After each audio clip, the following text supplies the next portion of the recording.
Greetings of the day. I am Dr. Sugandha Jain, Assistant Professor तीर्थंकर Mahavir university.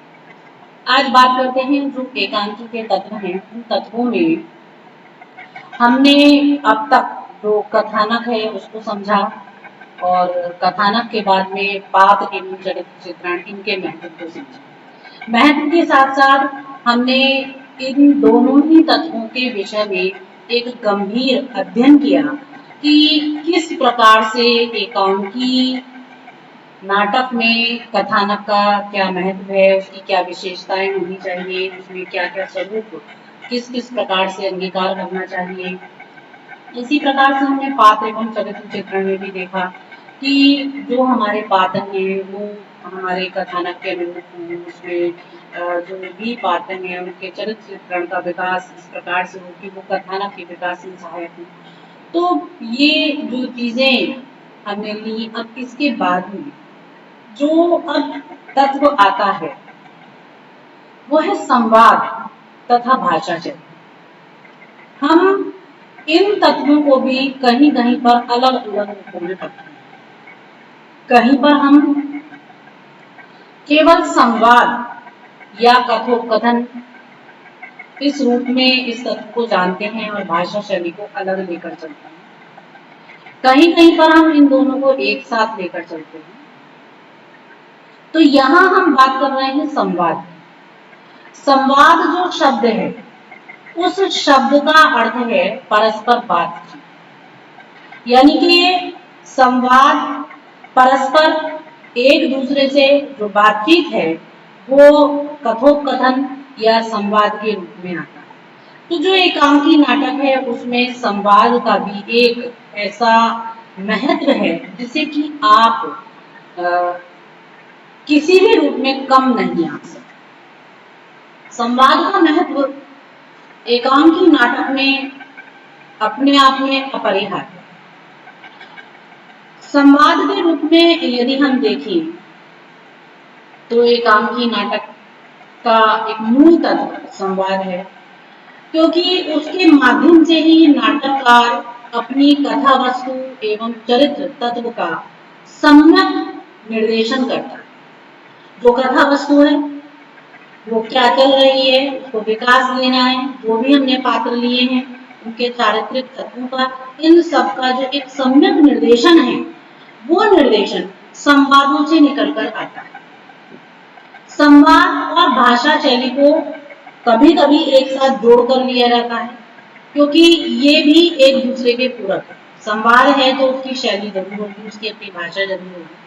संवाद है तो हम उन्हें कहेंगे कि वो सरल है, सहज है, क्लिष्ट भाषा में है या दुरूह भाषा में है, किस शैली में लिखे गए हैं, समाजगत शैली है, क्या है। तो ये इस दृष्टि से यदि हम देखें तो संवाद और भाषा शैली दोनों एक दूसरे के पूरक हैं और दोनों को कहीं कहीं पर एक साथ जोड़कर आगे बढ़ा जाता है।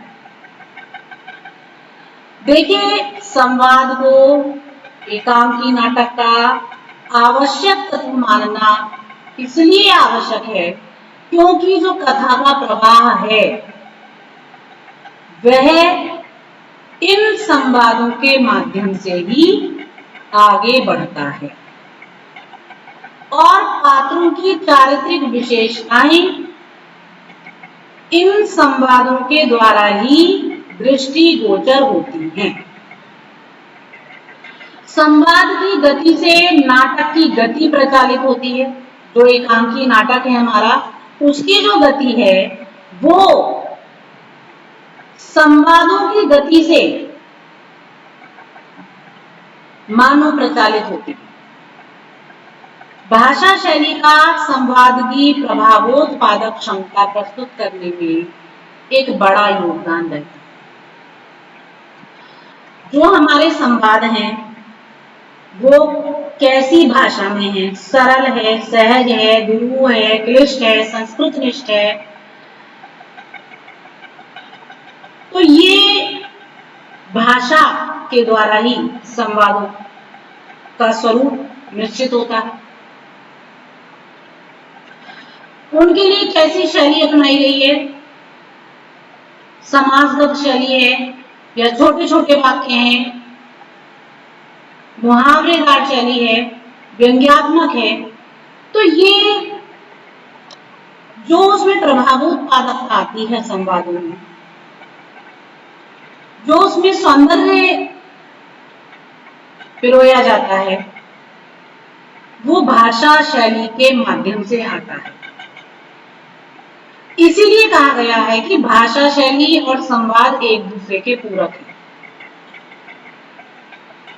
लेकिन एकांकी के कला पक्ष से अगर हम देखें तो इन्हें अनेक विद्वानों ने एक साथ रखने की ही बात कही कि इसे एकांकी के कला पक्ष के अंतर्गत रखना चाहिए। जो शैली है और जो भाषा है वो नाटककार की अपनी होती है, उनमें व्यक्तित्वता की झलक दिखाई देती है। इसीलिए इन तत्वों को कला पक्ष का विशेष अंग मानकर चलना चाहिए, जिससे एकांकी के कलेवर में सौंदर्य की वृद्धि हो, उस एकांकी के कलेवर को मंडित करने का, उसमें सौंदर्य वृद्धि करने का, उसको अलंकृत करने का अवसर प्राप्त हो।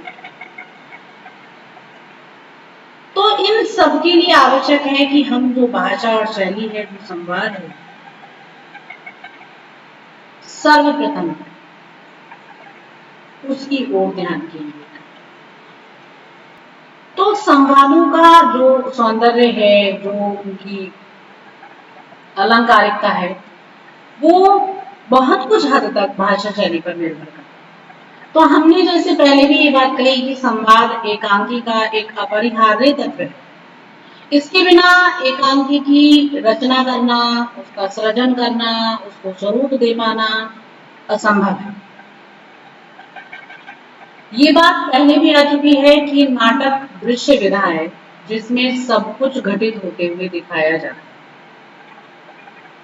इसमें कोई विवरण नहीं दिया जाता, पात्रों द्वारा कही गई बातों के माध्यम से ही कथा का घटना व्यापार अग्रसर होता है। मतलब पात्रों की जो बातचीत होगी, जो वो आपस में बोलेंगे, उनके वार्ता से ही जो कथा की घटनाएं हैं उनको विकास प्राप्त होता है और वो व्यापार चलता है। तो पात्रों का चरित्र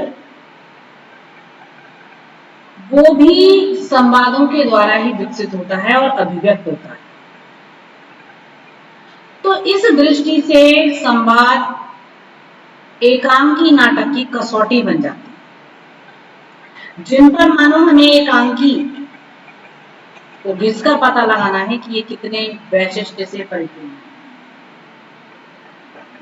पात्र स्वयं जो कुछ कहता है उससे तो उसके चरित्र के बारे में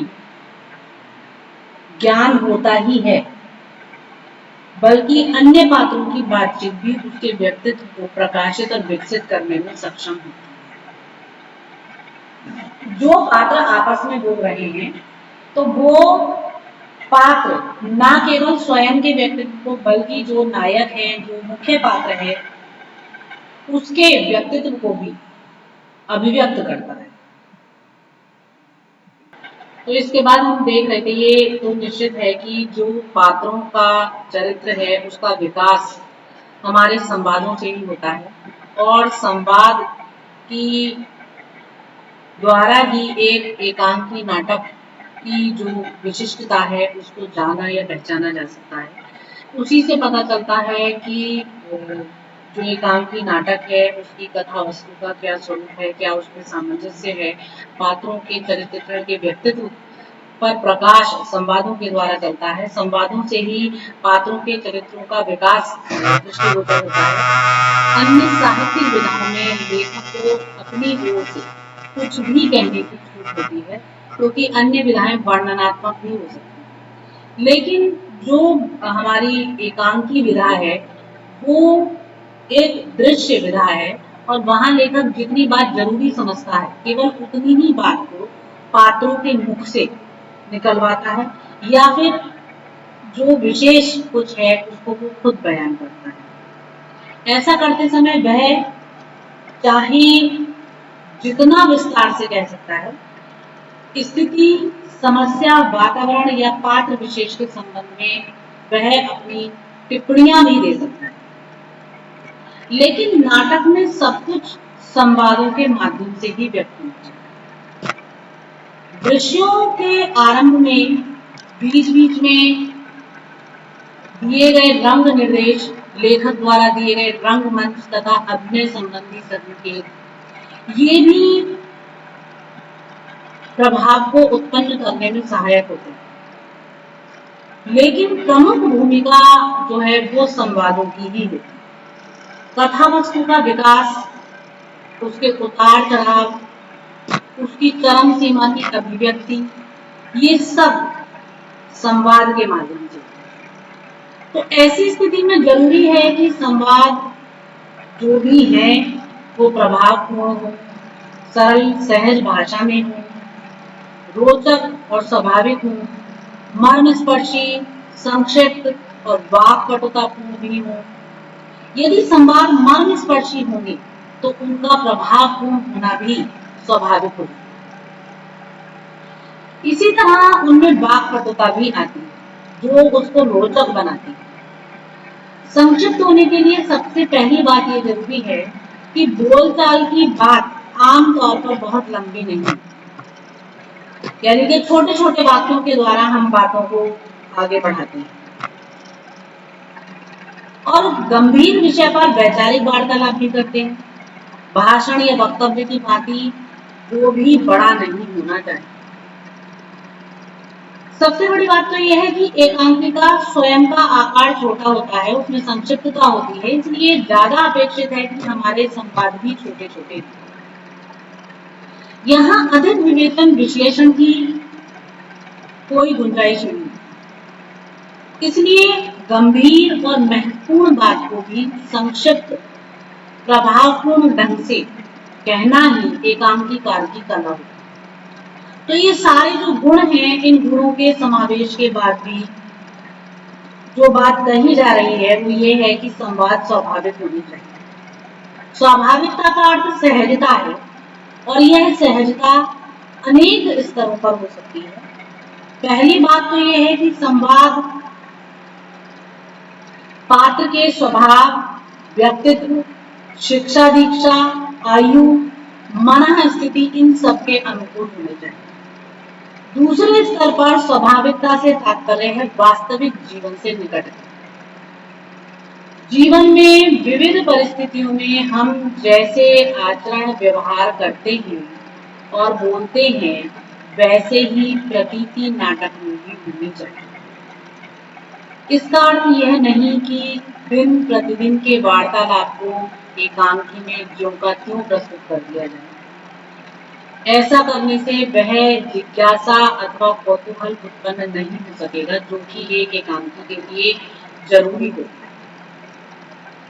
अतः लेखक को चुनना होता है कि कथ्य का कौन सा अंश दृश्य रूप में प्रभावपूर्ण हो सकेगा और पात्रों के संवादों के माध्यम से पाठक या दर्शक को सर्वाधिक संप्रेषणीय हो सके। इसके लिए संवादों में स्वाभाविकता के साथ साथ वाक चातुर्य, बातचीत की कुशलता, ये सब अपेक्षित होती है।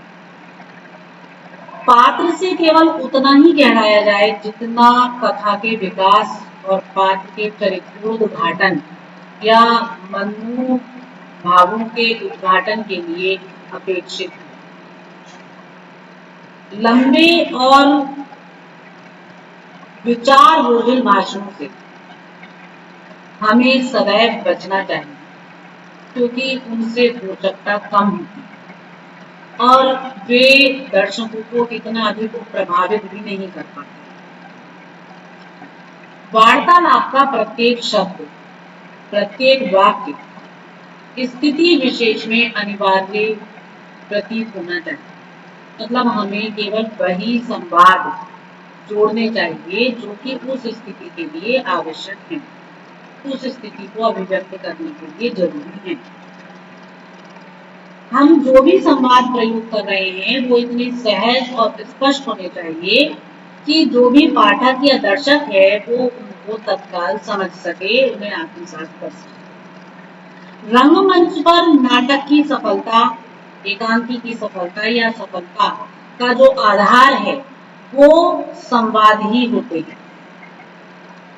क्योंकि अगर संवाद सुगम है, आसानी से समझ में आ रहे हैं, तभी जो कथानक अपने प्रवाह को पकड़ रहा है वो प्रवाह दर्शक को समझ में आएगा। संवाद बहुत अधिक क्लिष्ट होंगे, जन सामान्य उन्हें समझ ही नहीं पाएगा तो वो उससे जुड़ नहीं पाएगा। संवाद के प्रकार अनेक हैं। दो पात्रों के बीच की जो बातचीत है या जो एकालाप है या जो स्वगत कथन है, कई रूपों में संवाद प्रचलित है। स्वगत कथन में पात्र किसी अन्य पात्र से बातचीत नहीं करता बल्कि अपने आप से ही बातचीत करता है। इसके द्वारा पात्र अपनी मन स्थिति को दर्शकों के समक्ष अभिव्यक्त करता है। उसके मन में जो द्वंद्व चल रहा है उस द्वंद्व को अभिव्यक्त करता है। दो पात्रों की बातचीत में जो संवाद हैं वो दो व्यक्तियों के मध्य होते हैं। प्रश्न उत्तर, विचार, तर्क इस रूपों में उपस्थित होते हैं। लेकिन किसी भी स्थिति में संवाद बहुत लंबे नहीं होने चाहिए, छोटे छोटे सरल भाषा में होने चाहिए, तभी वो कथा का विकास करने में सक्षम होगा। तो ये जो संवादों की अपनी विशिष्टताएं हैं, इन विशिष्टताओं को जब ध्यान में रखा जाता है तो ये सब एक साथ मिलकर एकांकी को, उसके कथा को, पात्रों के चरित्र को विकास प्रदान करते हैं। धन्यवाद।